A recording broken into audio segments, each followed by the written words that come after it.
Hello, everyone, and welcome to another eToro Hangout. Nimi Howard here once again. Today, another exciting day, lesson 5 of Trading Made Easy with Mandeep Athwal. Hello, Mandeep. How are you doing today? I'm okay. How are you? I'm doing fantastic. Thank you once again for taking the time to join us. No problem. I'm also joined today by my colleague, Yana. How are you doing today? I'm fine. I'm very, very happy to be here. Mandeep, everything okay? Yes, thank you. And how are you?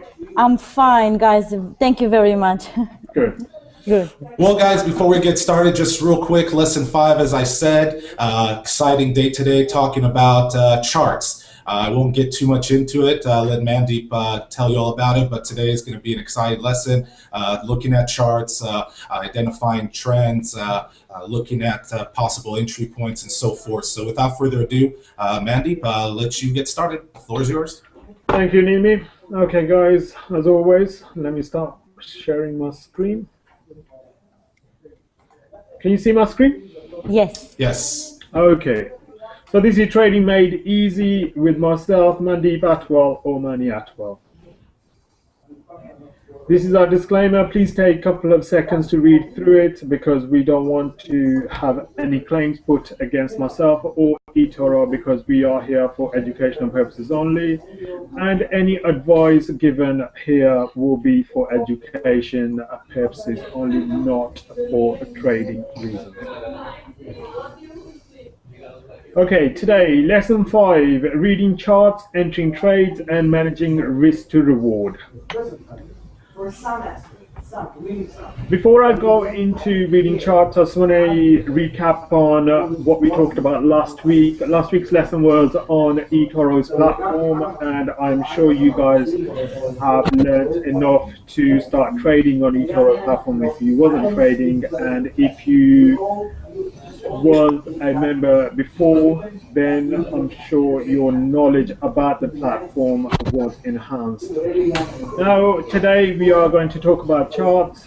We will go into trends and also looking at support and resistance, supply and demand, also risk management in the trades.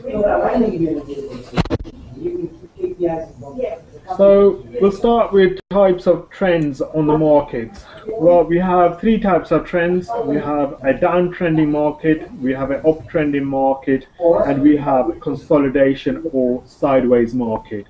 The 2 main types of trends are downtrends and uptrends. These are the ones who will give you a lot of opportunities to go long or go short with the trend and give you good risk to reward potential. Nimi, can I just bring you in here because I can hear a lot of background noise. Is it on your part or is it on Iona's part? I just want to make sure. I know you guys are in the office, but I just want to make sure your mics are muted because I can hear a lot of background noise. Let me take a look here. Does it sound? Let me know if it sounds better now. One moment. Yes, that's better.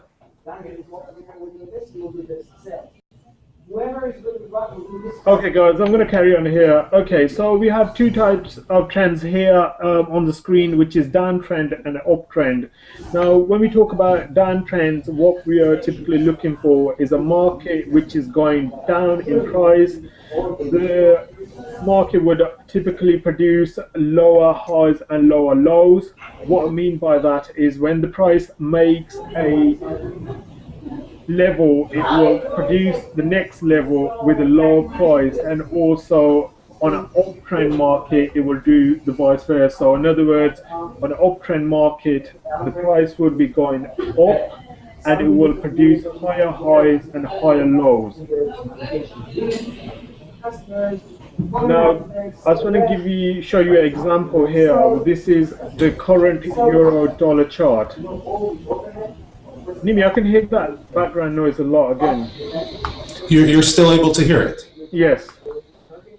How about now? That's better, yes. Okay, thank you. Okay, so this is the euro dollar daily chart. This is the current chart. So it's not a historical chart. It is exactly what the euro dollar is doing as of today. What we are looking at is euro dollar trending up in this part, but the euro dollar was trending down over here.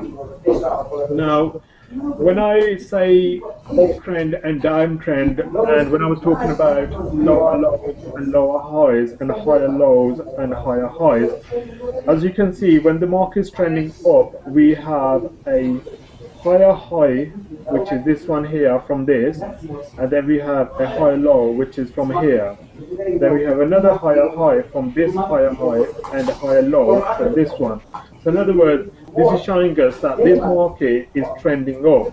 But if we look over here, we had the market come down, so we had higher low, which was this one, because if you look at the high of this particular area here and the higher high of this particular area, this one is lower, and also the lower lows. If we look at the lower low was here, and then we had another low here, and then we had a low here. In other words, this market was trending down. Now, the third one is consolidation, where the market is moving sideways. We had that in this patch here, where as you can see, the market just goes up, down, up, down, up, down. And then we are currently having that on euro dollar over here now. As you can see, the market's moved up to there and down, up, down, up, down. So the market is not actually breaking out to any side. This is called consolidation. Now, consolidation is very, very helpful if you know how to trade it. What you can do when you have consolidation on a certain currency or any market is you can actually start trading something called range band. So what you would do is typically have your higher highs and you would have your lows, and all you would do is sell from your highs and buy from your lows, and that way your risk to reward is usually good, because the risk at the bottom is normally quite short, and on the top your stop loss would just go on above the high of the range. Let me just move into slides. We will look at the market in the current range band in a moment, but for now let me just go through our checklist as to what we're looking for when we go onto the market and also onto the charts. Yona, can I just bring you here? Can I just ask you if you currently carry out trading analysis on your charts? I do trading analysis, of course. Shall I open the chart of euro dollar? It will help you.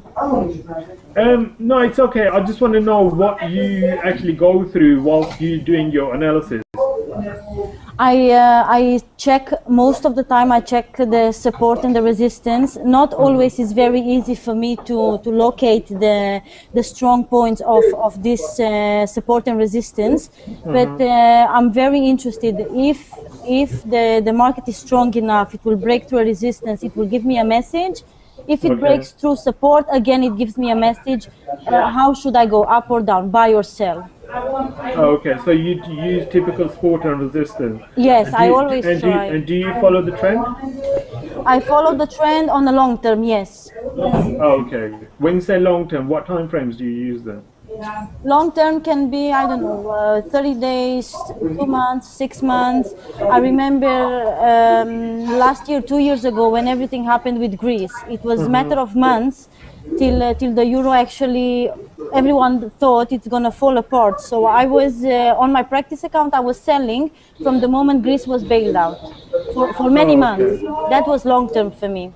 All right. Okay. So as you can see that Iona is a typical trader who will look at support and resistance and trends. Now, the thing about trends is that trends can go up, trends can go down, trends can go sideways. What you need to decide is what you want to do with that trend. Now, one of the most important things about trends is that you don't want to be fighting a trend.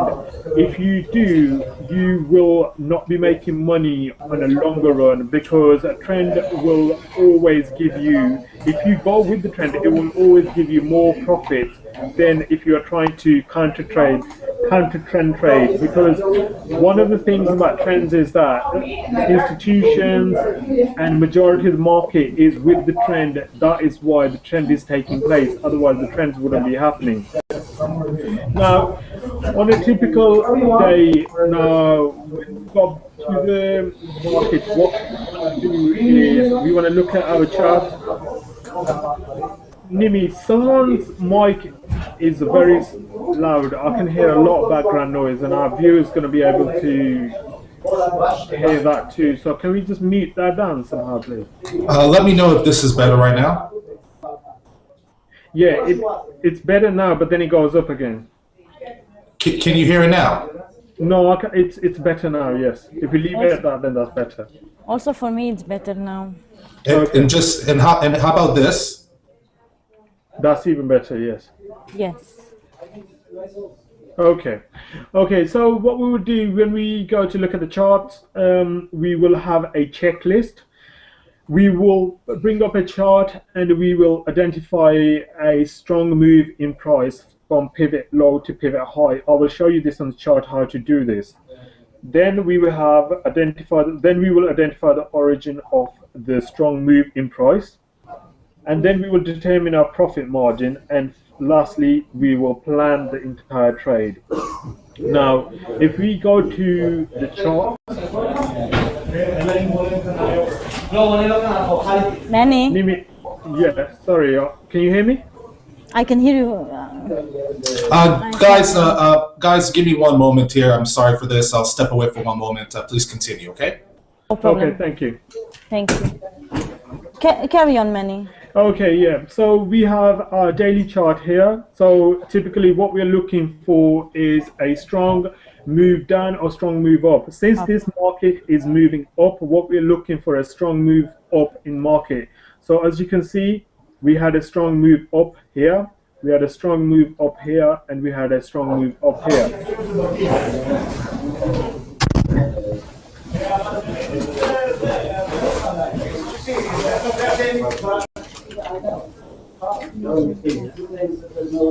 Okay, guys, sorry for that. Okay, so we had a strong move from here, here, and here. Now, if we go back to our slide and we look at point number 2, it's to identify the origin of the strong move. So what we're looking for is where the move started from. Okay, Mandeep? Yeah, hi, Anna. Can you still hear me? Yeah, now you're back. Okay, yeah. So what we're looking for is where the move started from. Now, if we see over here, this is where this move actually started from. So what we want to be doing is look to enter this market when the price returns back here. Now, obviously, you're thinking, well, this is quite far away. What I want to show you is an example of the current market condition. So if I just go into my chart, so you'll be able to see it a bit better. No, it's very good. I can see it clearly. It's good. Okay, just bear with me 1 second. Sure.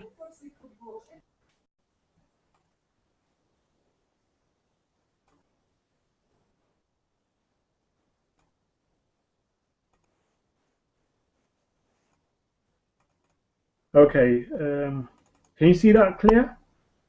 Yes. Okay. It's fine. Are you able to see these moves up from here? Yes. Can you see that? Can you see that green candle? Yes. Let me just enlarge it a bit more. Yes, okay, if you could just enlarge it just a tad bit, it would be fantastic. Okay. There you go. Is that better? Yes. Yeah. Okay, so what we're looking for, this is like I just explained, the market is currently in a range band. So we have our support level and we have our resistance level at the top. Now, what happened is that when the market went up there, it dropped back. So what we want to be doing is looking to sell when the market went back up there. And if the market comes back here, we want to be looking to buy. Now, if I show you an example of my slide that I currently use. Mandeep, if I may just ask you briefly while you're bringing up the next slide, on those candlesticks, when you're looking at the resistance, where you say that you would enter into a sell position, my question is, would you enter into the sell position off of the body, or a sell position off the body of the candle, or off of the shadow of the candlestick? Okay, well, what I do is like this. I have my chart, say this is 60-minute chart, and these are the levels I've drawn on my 60-minute chart. Just to zoom out so you can see the chart a bit more clearly. Okay, can you see I marked, because the Euro USD is in a range bound, so I marked off my resistance level on the top and my support level, or supply level and demand, right? So the way I mark off my level is I have my 1 hour candle, which would be to the left. You can't see that candle, but on a typical day, I will have a range band candle, and I will mark the top and the bottom of that candle. Is that what you was asking me? Yeah, I just wanted to know, because some traders don't really get the concept to understand where exactly they should enter, and I was just wondering if for your entry points, would you have entered in that scenario on the body of the candlesticks where we saw it just bounce off of the resistance line? Okay, all I do is draw the lines on the top of the candle and at the bottom of the candle. Okay. So that will give me, obviously I take my risk to reward into consideration as well. So if the candle is like 100 pips, then I need to look for a smaller candle. So if, for example, here, if we see this candle here is pretty huge. So I wouldn't be looking to enter on that candle. Instead, I would look for this small candle at the bottom. Can you see this candle here? Great, so thank you. I would draw lines across that candle. Now, this is my current zone. So what I did was I seen that on the daily chart, the euro dollar is currently in a range bound. So this is a perfect opportunity to trade support and resistance. So what I do is I draw my lines. When the price came here, I would set my system orders to buy. When the price goes back up to resistance, I would set my system orders to sell. So basically, I don't even have to do anything, because as you can see, I took 1, 2, 3, 4, and 5 trades off this already. And now I'm just waiting for the price to return back into my demand level or support, and also to wait to let it go into resistance. Now, you could have traded from here as well, but the thing is, on the daily chart, the zone starts here and the zone ends there. And you don't want to be trading in between, because that won't be working with this large picture here. So when you're reading a chart, you would always start off with the larger picture, and then you would go down to a smaller picture. Now, if you do want to trade this, then what I advise you go onto a 15-minute chart, and you mark off your range from the top and bottom, and then you use the 60-minute chart as your bigger picture to see which way the market is moving. Are you guys still with me on this? Of course. Yes, Mandeep. And if I can just ask another question there. So just so I get this correctly, and if our viewers didn't catch this, when you're trading this range here, and you said you took 5 trades, you are trading with pending orders, correct? Yes, that's correct. Okay.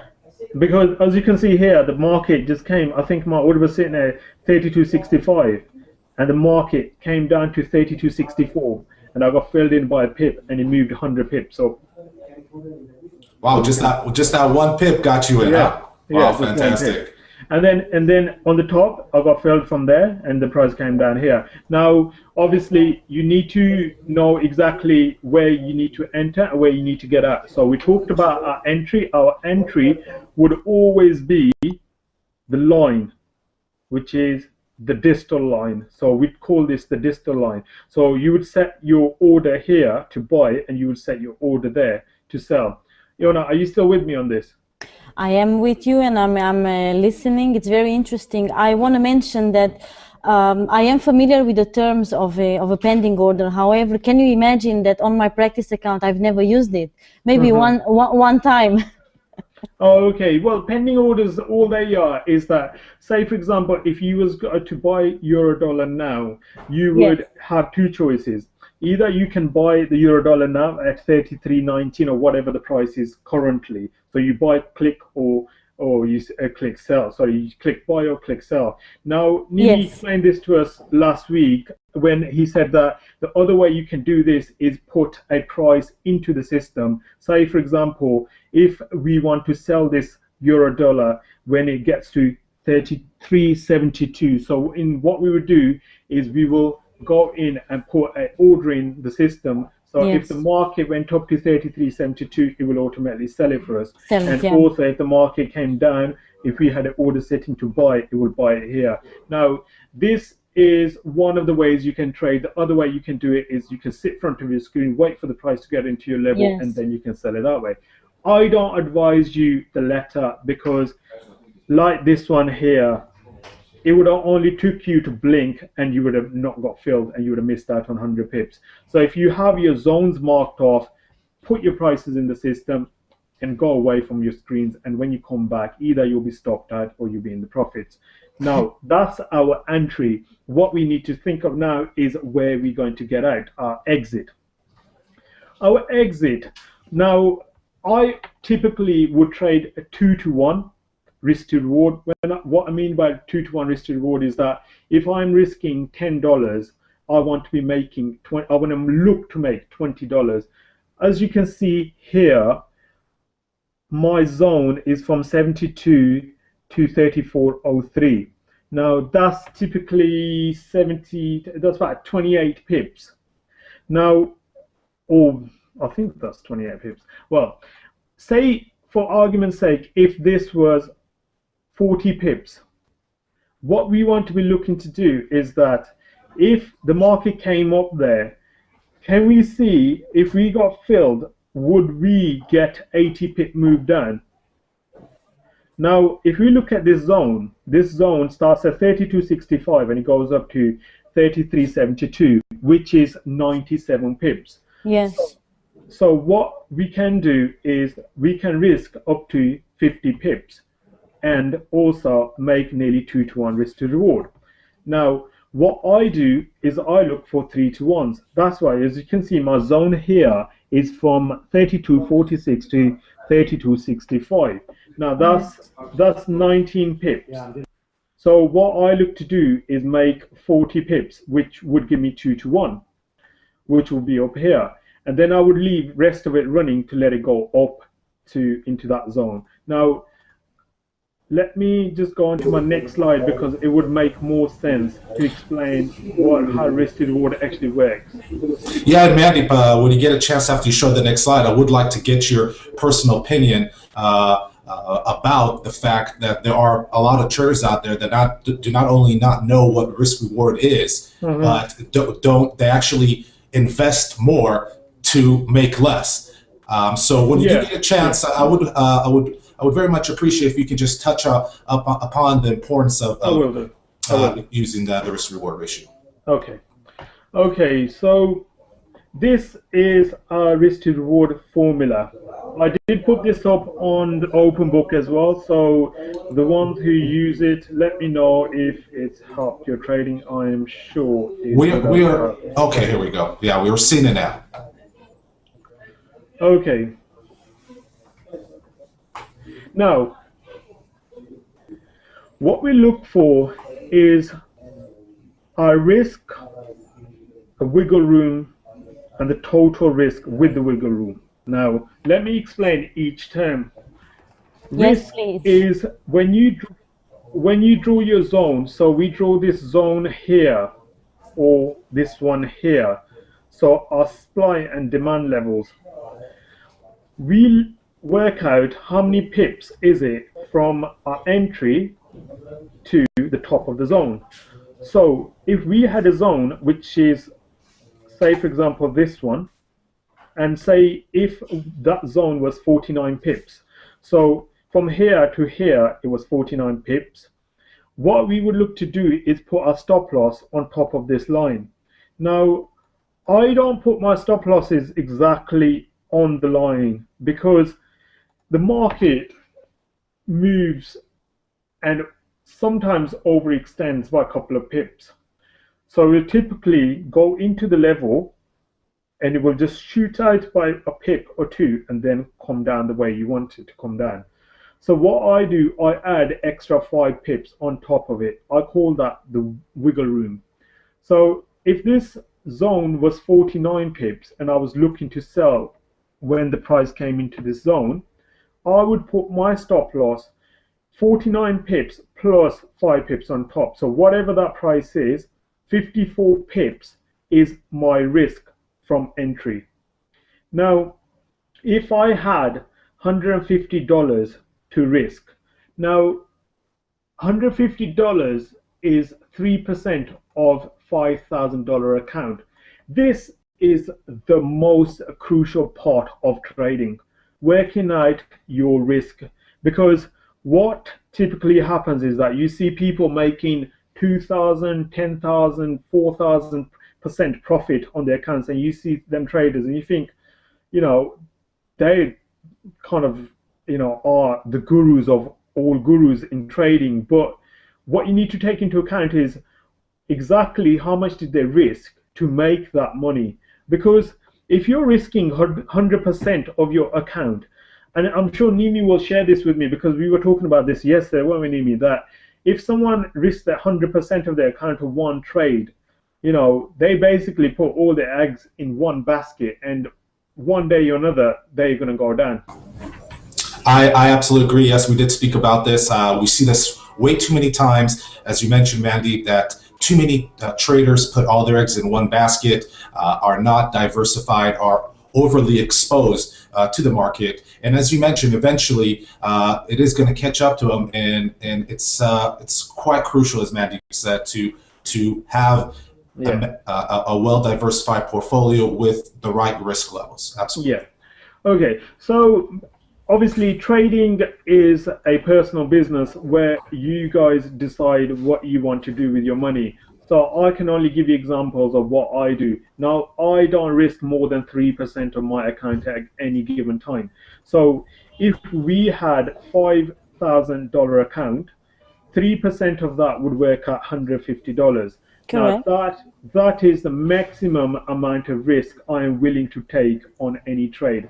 Now, guys, I'm not saying I'll have $5,000. I might have less or I might have more. And the same applies to you guys. So if you've got $10,000 account, you need to work out what is 3% of 10,000. Yes. And then, or if you got $1,000 account, you need to work out what is 3% of $1,000. So whatever's the risk, it does not make a difference. What's important is this percentage. You don't want to be going over 3%. And I'll tell you why. Because one of the issues you will always have is when you risk more than 3% of your account, two things will happen if you lose on that trade. One, your emotions will start kicking in.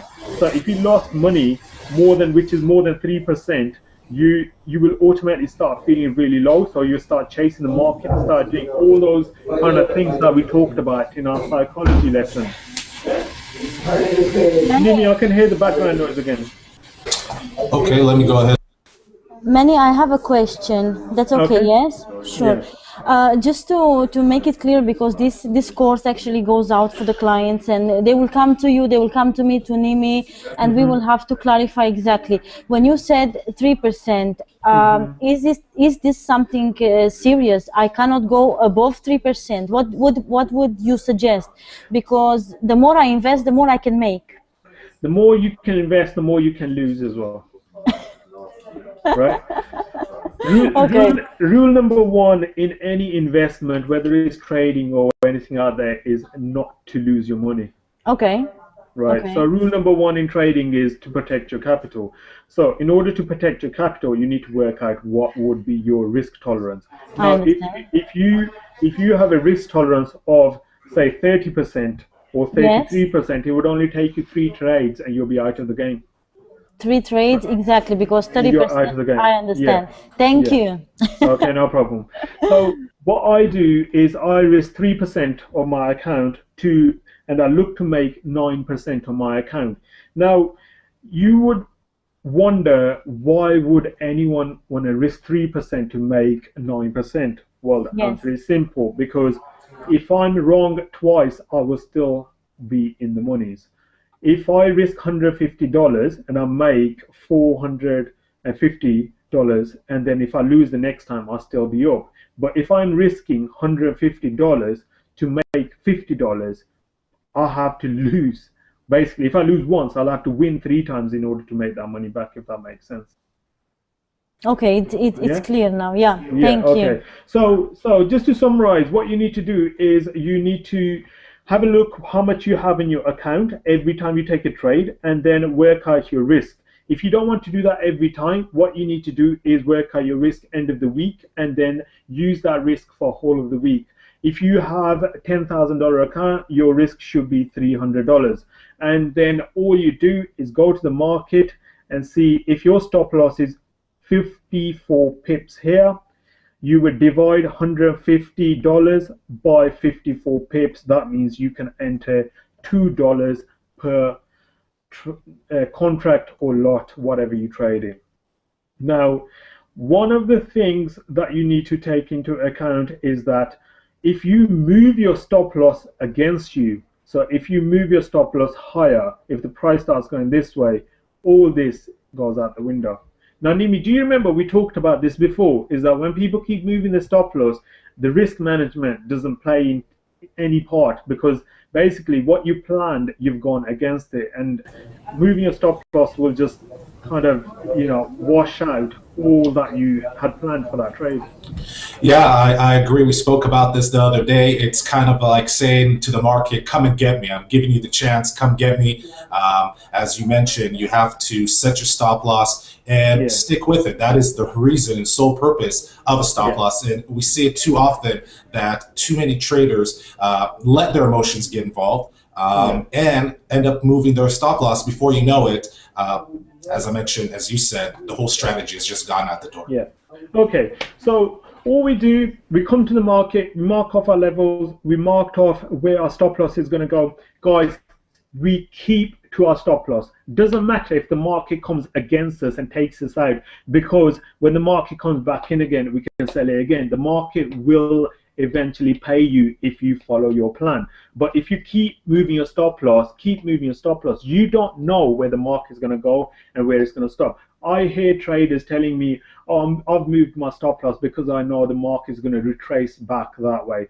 You don't know that. You're only guessing that. You're hoping that. But the market does not tell anyone when it's going to stop moving the way it's moving. So what we do is we manage our money properly. So we take a calculated risk, which is $150 or 3% of your account. And we look to make 2 times that. So what we do, we typically mark off 2 times of that, which would be around about here. Now, when we talk about supply and demand, support and resistance, this is a typical example. Look what happened. Price came in, we would have sold it from there. And even if we were to go long, look where we can get at. We can get out at the nearest support level. So you're using your support and resistance to get out of the market and also to get into the market.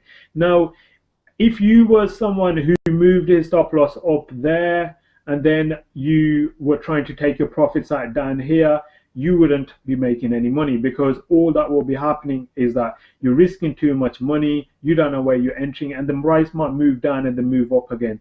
So what I suggest, you work out your risk, you mark off your levels, and you put it in your trade plan, and then you follow that. If the market takes you out with a loss, let it take you out with a loss.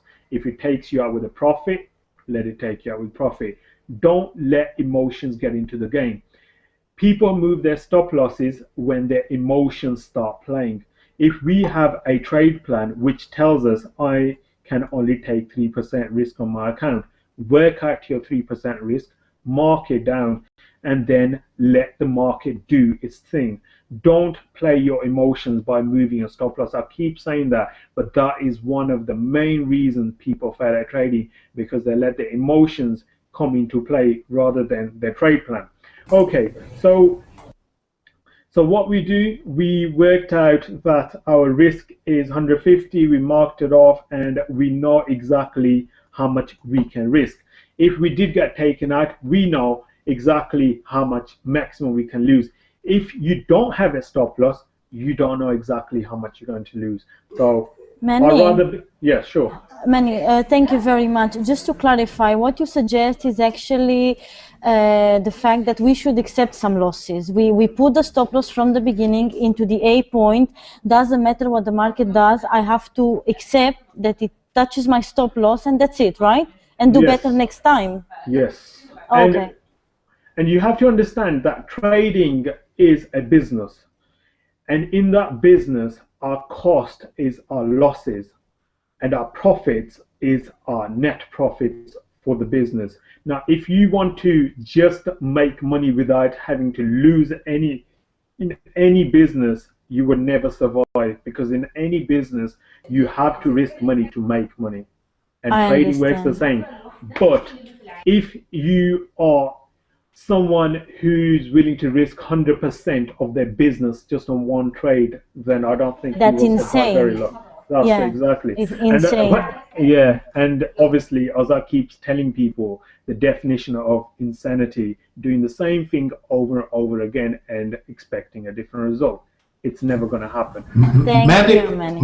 Mandy, I just wanted to step in for one moment and make a comment to our viewers. I don't know if you recognize it, what Mandeep is keep going over and over again, and that's the psychology aspect of it, the mental side of it. Don't let your emotions get involved. You see, lesson 3 was a crucial lesson. And I really encourage those who missed out on it or didn't get a chance to see it to go back, because this is the foundation. You must build a foundation first before you enter the market. And as you can see, no matter what Mandeep is talking about, entry points, exit points, take profit, stop losses, he keeps referring to not letting your emotions get involved. So I just wanted to make a quick comment about that. Please, guys, those who are watching, if you missed lesson 3, please go back and view it. It's a crucial lesson. The foundation has to be built before you start trading. Definitely. That's the purpose. That's the purpose. You're right, Nimi. Lesson 3, I also enjoyed it very much. So there were new stuff for me as well. Okay, guys. One of the things whilst we're on this is that I want to highlight is, if we look at this area here, this is our zone to sell. Now the market came in once, twice. It hasn't been back up there yet. This is when your emotions will be tested. I have been sitting here for hours waiting for this market to get into that level. But on a typical day, I would mark off my levels and I would just walk away. Now, you can play this game 2 ways. Either you can test your emotions and sit in front of the screen and see if the price is going to come in there. Because one of the things that will happen is that when the price is going up, you will sell it, try and sell it from here, you will try and sell it from here, you will try and sell it from here, you will try and sell it from here. I was talking to one of the traders who's trading GBP JPY. What he's done, he's trying to buy GBP JPY at different levels. He is clearly not trading with a plan, because if he was, he would know exactly where he should be entering the market and where he should be exiting the market. What people do, they jump in here, here, here, here, here. But if you had a plan and you had your levels marked out, you would test your emotions and see if you got the patience to sit there and wait for the price to get into that level before you take that trade. And I personally would never take a trade below this level or above this level. I would wait for the price to come into my level, and that is the only time I would take a trade. Whether it means waiting a day or waiting a week or waiting a month, I will not do anything that parts me on my trade plan. That again is psychology. Learn how to identify your psychology when it kicks in, because if you're someone who's jumping in and out, you need to know what kind of trader you are. You can't have a plan and then not follow it, because that would just mean that you don't have a plan. So if you got a plan, mark your levels and wait for the price to come into your level. Mandeep, I just wanted to touch up on a quick point that you said you spoke to this trader that was trading the pound yen, and you said that he will just enter into numerous position, not really even looking at the range, not looking at his analysis. And I see, as an account manager, where I actually see the trades, what I found that happens all the time is now they've gone into 10, 15 positions in the same direction, whether it be sell or buy, and the market is moving against them, and they have nothing else in their portfolio to balance out their current position. Well, that's the thing, isn't it, Nimi? Because if that person had worked out their risk at 3%, they would then have 97 to risk somewhere else. But if they risk 100% on the same currency, then they've got nothing left. And now they're stuck, and like you said, just waiting and hoping and praying for the market to retrace or have a pullback. We see this quite often. We see it way too often, guys. So please take what Mandeep just explained to you very seriously, because as an account manager here at eToro, being able to see things from the back end of it, we see this happening too often. I agree. I totally agree with you, Nimi. We've seen some situations, and we've explained. Of course, we cannot advise directly, buy, sell. We know what's going on. We just ask them to think 2 times, 10 times, as much as necessary before they actually take a decision. Yeah, exactly. And that's the thing, because people don't work out their risk properly. And I mean, look, if you look at this example here, Nimi, we had the price come into our resistance or our supply zone. And when the price moved here, right, you can see the extended range candle, the price just shot down. Someone who didn't have a plan and didn't mark up his level would look to buy here. Right. Then look to buy here, look to buy here, look to buy here, look to buy here. But someone, and I'm not praising myself, but someone with a trade plan would see that his zone is here. And I would wait for the price to come here and I would buy it. You see how easy it is for me to enter the trade. Then if I was to jump in, and all I do is risk 3% my account. So if the price did break down, I would only lose 3%, whereas this person probably would have lost all of their account by now. And once again, I just want to step in, and I hate to sound repetitive, but once again, those who are watching, if you're not really understanding what Mandeep is saying here, not getting it 100%, then please take the time to go back and view lesson 3, where he talks about the trading plan, talks about strategy, having a strategy, and you know, learning how to deal with the mental aspects. So just wanted to share that once again, because I truly believe it's a crucial lesson. Yeah, okay. Right, so just to summarize today's lesson, what we did was we went over our checklist. In the checklist, we will identify a strong move in price.